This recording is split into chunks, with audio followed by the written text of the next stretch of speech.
13 a 19. Naquele tempo, Jesus foi à região de Cesareia de Filipe e ali perguntava aos seus discípulos: quem dizem os homens ser o Filho do Homem? Eles responderam: alguns dizem que é João Batista, outros que é Elias, outros ainda que é Jeremias ou algum dos profetas. Então Jesus lhes perguntou: e vós, quem dizeis que eu sou? Simão Pedro respondeu: tu és o Messias, o Filho do Deus vivo. Respondendo Jesus lhe disse: feliz és tu, Simão, filho de Jonas, porque não foi um homem que te revelou isso, mas o meu Pai que está no céu. Por isso eu te digo: tu és Pedro, e sobre esta pedra edificarei a minha igreja, e as portas do inferno nunca poderão vencê-la. Eu te darei as chaves do reino do céu. Tudo que tu ligares na terra será ligado nos céus, e tudo que desligares na terra será desligado no céu.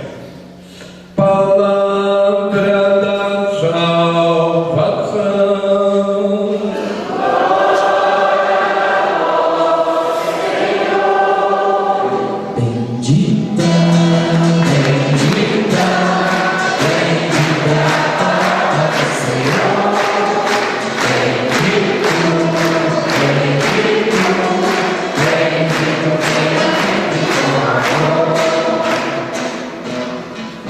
Meus irmãos e minhas irmãs aqui presentes na matriz de São Norberto de Montes Claros, meus irmãos e minhas irmãs que participam conosco desta celebração através da Rádio Educadora de Montes Claros, meus irmãos e minhas irmãs telespectadores do canal 20, programa Homilia. Louvado seja nosso Senhor Jesus Cristo.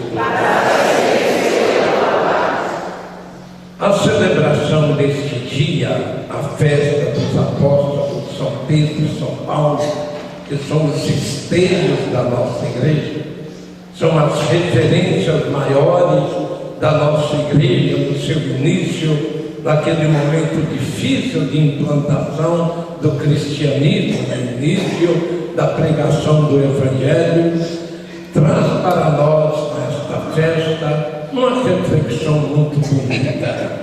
A primeira reflexão é quando Jesus fala para o apóstolo Pedro: tu és Pedro, e sobre esta pedra eu edifico a minha igreja. Então é a vontade de Jesus, é o projeto de Jesus, é o plano de Jesus que a igreja esteja ligada, aos apóstolos, ligada a Pedro como príncipe dos apóstolos, a Pedro como o primeiro a exercer esta função, esse ministério, esta grande missão de unir o grupo, unir a comunidade, unir as comunidades. Então a nossa igreja tem união, a nossa igreja tem comunhão, porque a nossa igreja tem hierarquia, a nossa igreja tem as pessoas escolhidas por Deus para exercer a missão de responsabilidade, a missão de responsabilizar pela união, pela comunhão, pela unidade da igreja onde ela estiver atuando. A nossa igreja não é inventada pela cabeça de cada um, não briga, não, agora eu vou fundar a minha igreja, agora a minha igreja é tal igreja renovada, agora a minha igreja é tal igreja iluminada. Cada um vai inventando, vai construindo a sua igreja conforme o seu sentimento, conforme seus interesses, ou pior ainda, conforme suas vantagens. Não, a nossa igreja, ela tem uma pedra fundamental que é Jesus Cristo, e ela tem o alicerce seguro, firme, que são os apóstolos e seus sucessores. Onde está Pedro, está a igreja de Jesus Cristo. Onde está o sucessor de Pedro, da igreja de Jesus Cristo. É negar a Bíblia, falar que o Papa não é o sucessor de Pedro. O Evangelho fala: tu és Pedro, sobre essa pedra eu edifico a minha igreja, e a igreja continua. Quando Pedro morreu, fala: então agora já não tem mais, não tem mais a edificação da igreja. Tem a edificação da unidade da igreja, da comunhão da igreja, veio no sucessor de Pedro.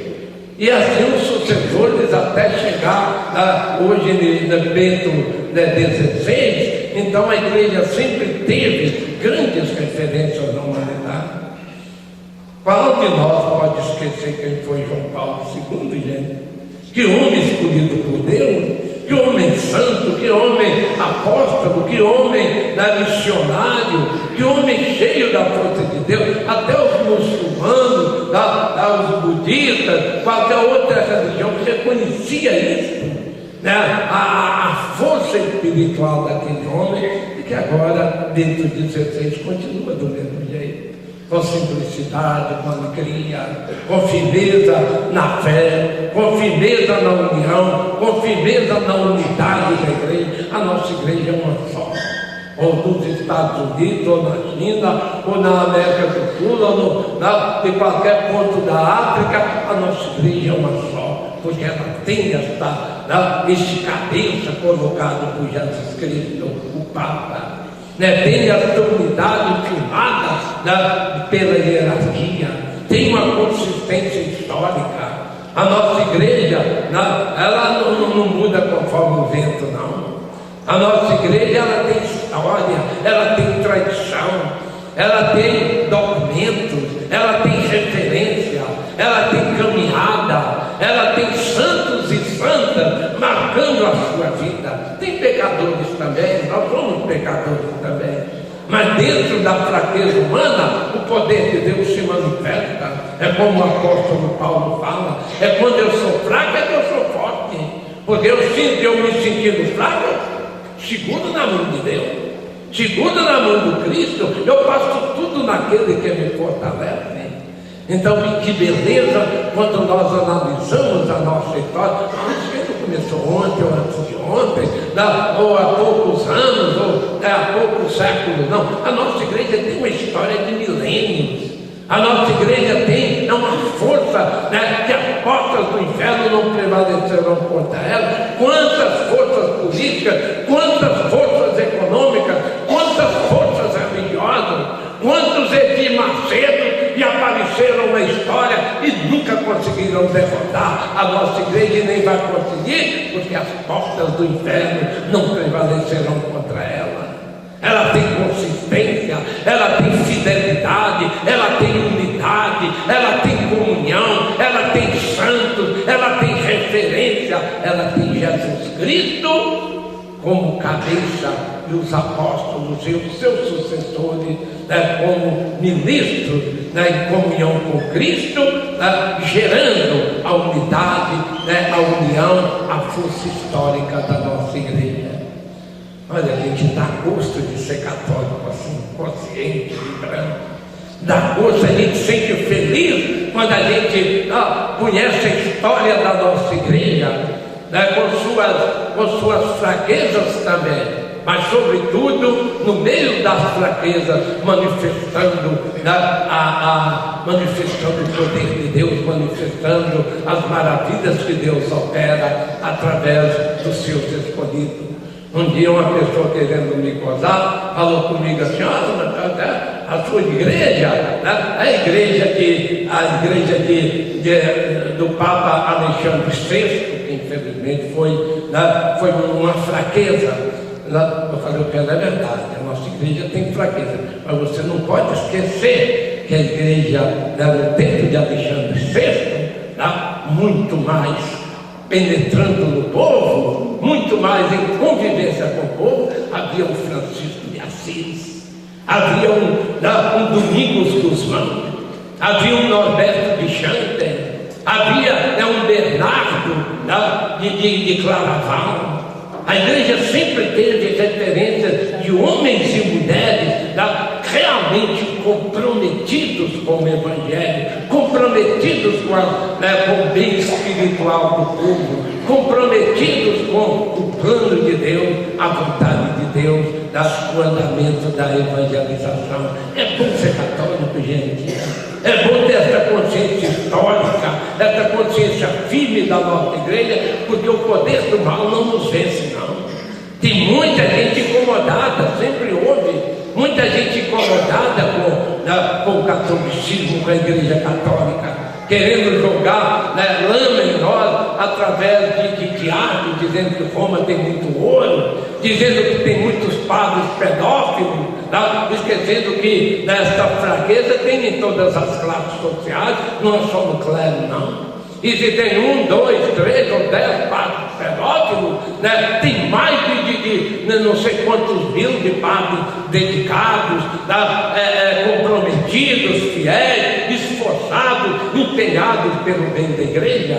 Às vezes, por causa de uma meia dúzia, quer sujar todo um contexto de história bonita, de história de sacrifício, de história de doação, como aconteceu com Paulo. Eu combati o bom combate, cumpri minha missão, guardei a fé. Oh, coisa linda, meu Deus! Oh, coisa, que palavra que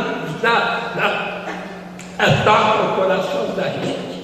Quando a gente vê um apóstolo na véspera dele morrer, 2 dias antes dele morrer, ele poder falar isso. Eu combati o bom combate, minha fé, eu não neguei, não. O que eu pude fazer pela minha religião, eu fiz. Cumpri a minha missão e não troquei de religião, não.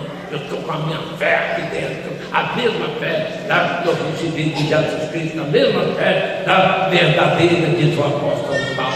Eu não precisei de mudar de religião para ter fé, não. Eu não precisei de mudar de igreja para ter fé, não.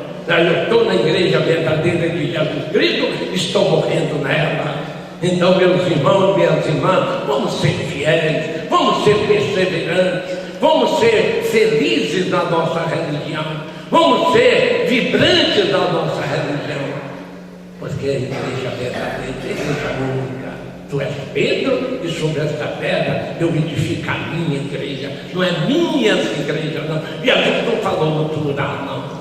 Ele falou no singular, porque ele sabia que muitas igrejas falsas iam surgir. Aliás, ele falou, falsos profetas, até vestidos com pele de ovelha, mas por dentro lobos feroz, vorazes, está no capítulo 7 do Evangelho de Mateus. Jesus já preveniu seus discípulos disso. Que muitos profetas falsos surgiriam, e surgirão, estão surgindo, mas vamos ficar firmes, perseverantes, alegres, felizes na nossa religião. Amém? Amém!